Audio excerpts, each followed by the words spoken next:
Hello, everybody, and welcome to Reviews That Don't Matter with Jessica Hitt. My name is Jessica Hitt. On today's episode, we are going to be talking about a movie that literally does not matter. Quite literally, because no one has seen this. No one will see this but me. It is called F the Prom, currently on Netflix. And let's just get into it. Oh, by the way, this will have spoilers just because this is kind of along the lines of like my Bring It On review, worldwide #CheerSmack. Yeah, that one where I just talked about the entire plot because I didn't think anybody who watched that review is ever going to see that movie. Or if you did, congratulations, you just made yourself a friend of mine because I loved it. Anyway, for this movie, F the Prom, I saw the trailer for this a while ago, I feel like, when I was just perusing YouTube on those sort of like really random trailers that you come across of. You're like, I've never heard of this movie. This is coming out this month type of thing. And so I think I saw that. I totally forgot about it until it popped up on my like new releases part of Netflix. And it stars Madeline Pesh, who is in Riverdale, which is what caught my attention. It also stars another lady whose name is something. I think Danielle something. She was in the original. She did some Disney Channel stuff back in the day. And then a whole bunch of other people that I don't really know. And I was like, you know what? I like stupid little teen comedies like that. I grew up on them. So why not watch it? So I put it on, and you know what? I think I got dumber watching it. I do actually think that I lost brain cells from watching this movie. It is that terrible. And while the whole message of the movie, like by the end of it, you're like, I get it. Like it's a kind of a nice message. It was done so poorly that I was just like, how was this movie even financed? And by the way, it was created and written, and I don't know if it was directed by, but the Fine Brothers on YouTube who do like the React series. And so when like their sort of Fine Brothers Entertainment thing came up, and I was like, oh, that's weird. And so I was just like, oh, that might not be good because they're not writers, right? And so within the first 10 minutes of this movie, I was literally like, oh my God, I need to turn this off before my head explodes from stupidity. But since I don't really do that, I very rarely turn off a movie or walk out of a theater. I've actually never walked out of a theater. I would never do that. I think that's incredibly rude to the people who worked on the film. So I decided to power through it. And while I think it got better as it went on, like once you hit like the 40-minute mark, it starts to improve a little bit and show a tiny bit of heart. But to be honest, the acting's terrible in this, the plot's terrible in this, and the dialogue is some of the worst dialogue I have ever experienced in my life. Now, the plot of this movie is basically a popular girl who had her best friend and her boyfriend cheat on her with each other, has now decided that she wants to ruin senior prom just because, and so she kind of enlists in an old pal of hers, her neighbor, who she was best friends with in middle school and completely dropped in high school once he got pantsed, and his name was Tidy Whitey or something like that, which also, the nicknames in this film are so incredibly just like lame. Like if you're gonna nickname somebody, at least have it be clever. And also the idea that high schoolers have the attention span to last 4 years and call you the same nickname, I never experienced that. Every year was a new year for us. You know what? If you screwed up that year, you screwed up. But next year, it's a whole new slate. That's how we were, I feel like. I don't know. We were a different high school. We didn't have issues like this for the most part. And that's a question I have. Do people actually have high school experiences that are like that, to where there's nicknames, like everybody has a nickname, and people are still like think you're weird for being weird? Like that, I always felt like being weird was kind of awesome because it was being different than everybody else.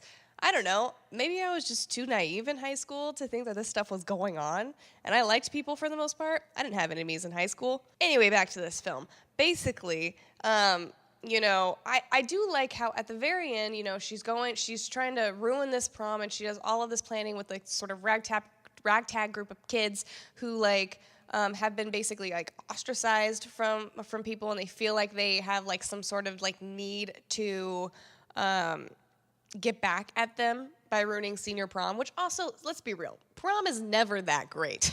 Like, it's just a night. It's never the perfect night. It's never the night you want it to be. It's just a party. It's just a dance with your friends. So, like, people actually think that prom's gonna be awesome because I barely remember either of my proms. I barely remember the dresses I wore. Really, I only liked it because I got to dress up and hang out with my friends a little bit later than usual. Anyway, what I was saying was, she makes all of this plan, and then she finally just decides, after her ex-boyfriend, the one that cheated on her with her best friend, decides he wants her back and wants to go to prom, and he made a mistake, blah, blah, blah.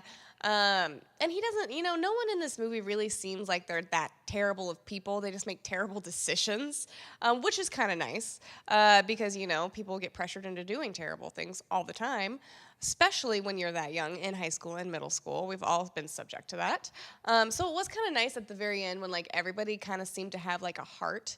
Even, like, the really mean girl, even though Madeline Pesh always plays a great mean girl.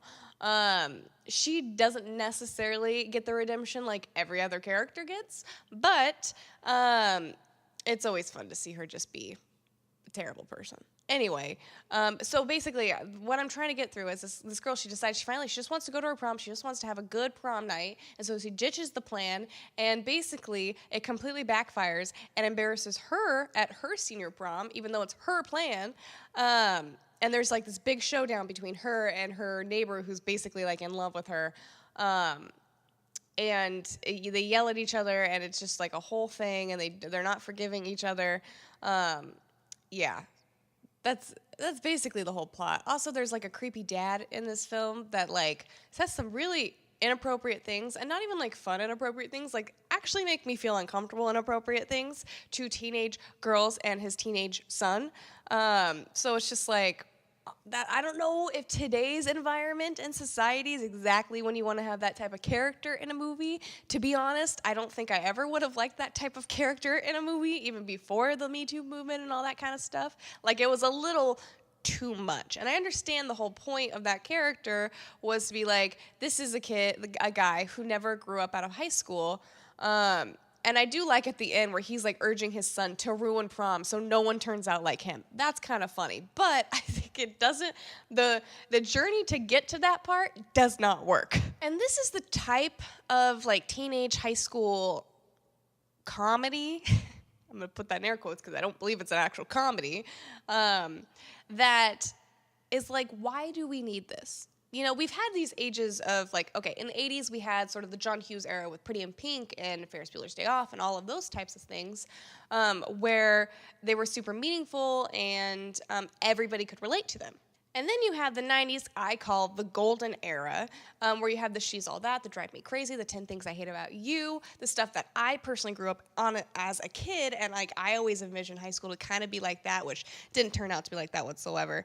But, we have all of that where it's super quality, and while it might not be for everybody, they're still, like, entertaining, and I still think most of those, if not all of them, transfer into today's society. And then you have 2000s where you get the Mean Girls, Cinderella Story. You kind of get a little bit more on the comedy side, I would say, and just, slightly different. Of course, you start to get a lot of, like, the Confessions of a Teenage Drama Queen and crap like that. And I feel like in the 2010s, there hasn't really been anything. Like, we've gotten, I think towards the end, we've gotten the Edge of 17s, we've gotten the Lady Birds, the sort of, like, super personal, realistic type of portrayals that I think really worked, but we probably could have used them the entirety of 2010s.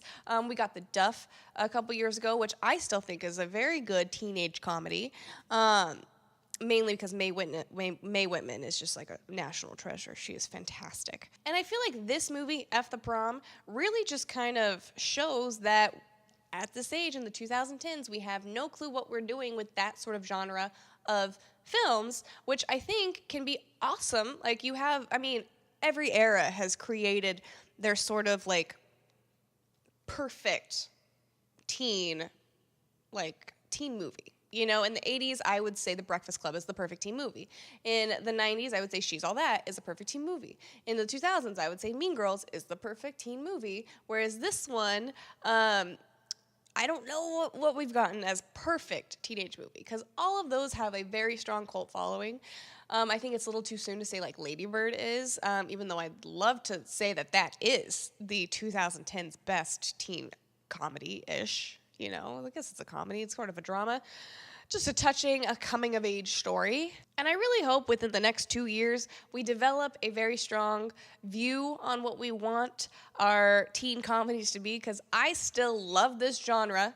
It is one of my favorites. I will watch even the crappy ones, hence this video. But I do want to look back at the 2010s and remember something about teen comedies. But no, I get bullshit like F the Prom. But whatever, I'll take what I can get. I would not recommend this to like anybody. This is a terrible movie. It's absolutely terrible. The payoff at the end is not worth the journey that you had to go through. I'm pretty sure I am actually like at least 50 IQ points dumber now than I was when I started the movie. So I hope you guys like this review. If you did, give it a thumbs up, comment down below. What are your thoughts on these types of movies? I'm sure you haven't seen it, but if you have by chance gone and checked out this movie, please comment about what you think about it below. Also, don't forget to subscribe. I make videos Monday through Friday for the most part, and I will see you guys on Monday. Bye.